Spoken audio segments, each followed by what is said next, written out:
Joining me now, Heritage Foundation Director of Foreign Policy, former Senior Special Advisor and UK Ministry of Defense Captain Luke Coffey. Captain, you are a Bronze Star recipient and served in Afghanistan for a year. Thank you so much for your service. But we'll just start with this effort, and it goes to what I was talking about earlier. The Biden administration is just trying to wipe Vaseline on the lens of history to scrub evidence of their wrongdoing. Your reaction to this? Good morning, Maria, and thank you for that very generous introduction.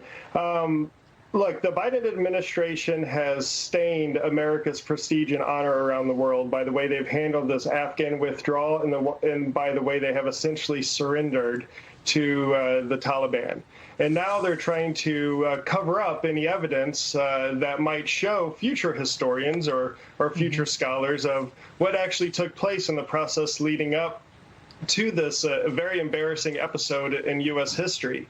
And as we approach the 20th anniversary of September 11th, it is a sad irony that the Taliban will actually control more of Afghanistan than it did 20 years ago on September 11th, 2001. And anyone with access to social media or a television can clearly see that the Taliban is far better equipped now thanks to the U.S. taxpayer and the incompetence of this administration. There is backlash emerging from inside the Biden administration over his botched withdrawal. One White House official appalled and literally horrified that President Biden stranded Americans in Afghanistan. This, as State Department officials say, they were haunted by the choices they had to make. Again, a majority of the interpreters left behind, hundreds of journalists left behind. What kind of country are we that we literally left 10%, according to Joe Biden, 10% of Americans on the battlefield, so to speak, Captain?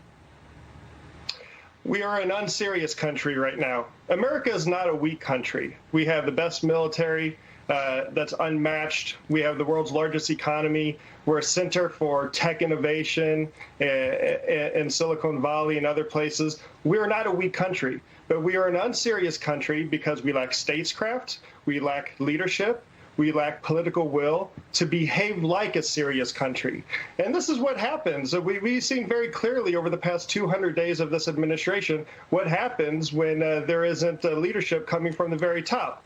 And while these administration officials might privately say that they're concerned by what happened in Afghanistan, we shouldn't be fooled. Secretary Blinken the other day announced that the U.S. and Afghanistan are entering a new chapter of relations under the Taliban.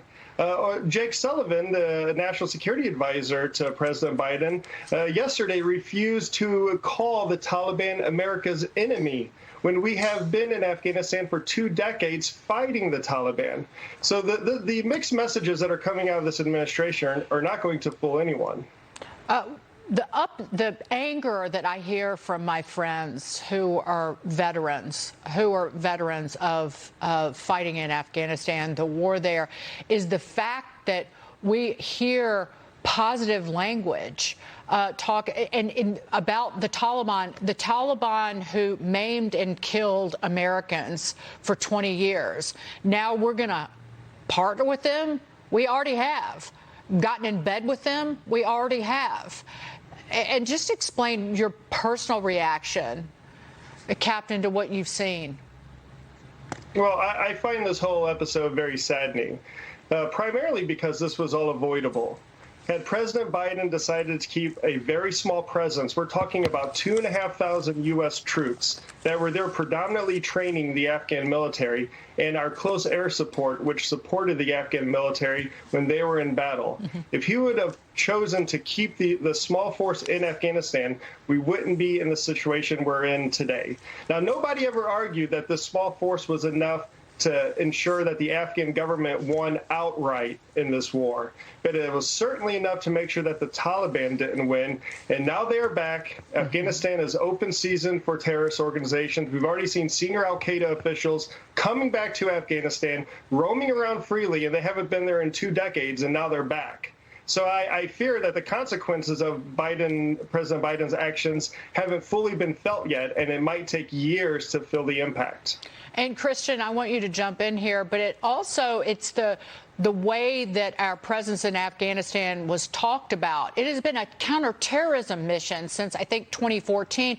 The combat mission was over, and it was just to have a CIA listening post and to have eyes and ears on the ground to gather intelligence. All of that's gone. Christian? Right. Yeah. And that's we can talk about an over-the-horizon capability to manage jihadists if they emerge, if Afghanistan, if the Taliban try to export terrorism, which is our real sort of interest and red line here. But it's very hard to understand what's going on if you have no presence there. So that's, this is a huge drawback to what the apparent strategy is now. Captain Coffey, I'm curious. We had Andy McCarthy on earlier saying that there's sort of a lack of any understanding about who the enemy is, that we can't define. I mean, it probably is political Islam, jihadism, whatever you want to call it. Donald Trump tried to sort of describe it as radical Islamic terrorism. But do you see that as an ongoing problem, that we still even haven't gotten enemy identification right in talking about our adversaries within radical Islam? I think for the practitioners and the experts and the people who deal with this matter day to day, they understand that the enemy is Islamist fundamentalists. It's not Islam. It's, of course, it's not Muslims. It's a particular branch that radicalizes some of these beliefs. And although perhaps President Biden or those around him won't admit it, I mean, like I said earlier, Jake Sullivan, America's national security advisor, wouldn't even call the Taliban an enemy or an adversary of the United States. Even they're unwilling to do this. I feel like that many in the military and in the intelligence community do understand the nature of the threats. And it was clear that President Biden didn't listen to them. He didn't want to hear it. Unlike President Trump, when he entered office wanting to leave Afghanistan, he first conducted a review. At the end of this review, he presented a strategy. You may have liked it, you may have hated it, but it was a strategy. This president comes into the Oval Office, no strategy, and says, we're getting out, and now we all have to live with the consequences. And unfortunately, those poor Afghans, the Afghan special immigrant visa applicants who helped Americans, minority groups in Afghanistan, women, young girls who are going to probably suffer the most. Indeed. I said when President Biden was talking about those they're going to speak harshly about any horrible treatment of women and girls in Afghanistan. Yeah, he's going to talk about it. It's almost as if they're watching a different conflict or a different war play out, that they're completely divorced from the realities on the ground. Well, I think I'm editorializing. I think that's intentional, that they don't want to have a frank, real discussion about the mistakes made and what the future looks like in terms of the war on terror, based on how they have left Afghanistan in the hands of terrorists and multiple terrorist groups. Captain Luke Coffey, thank you so much for being here this morning. Terrific discussion. Thank you for your service. We will see you soon, I hope. Thanks for watching the Heritage Foundation's YouTube channel. With more than 500,000 members, we are the nation's largest conservative research and education institution. We believe the principles and ideas of the American founding are worth conserving and renewing. Please help us further our mission by subscribing to this channel and sharing our videos with your family and friends.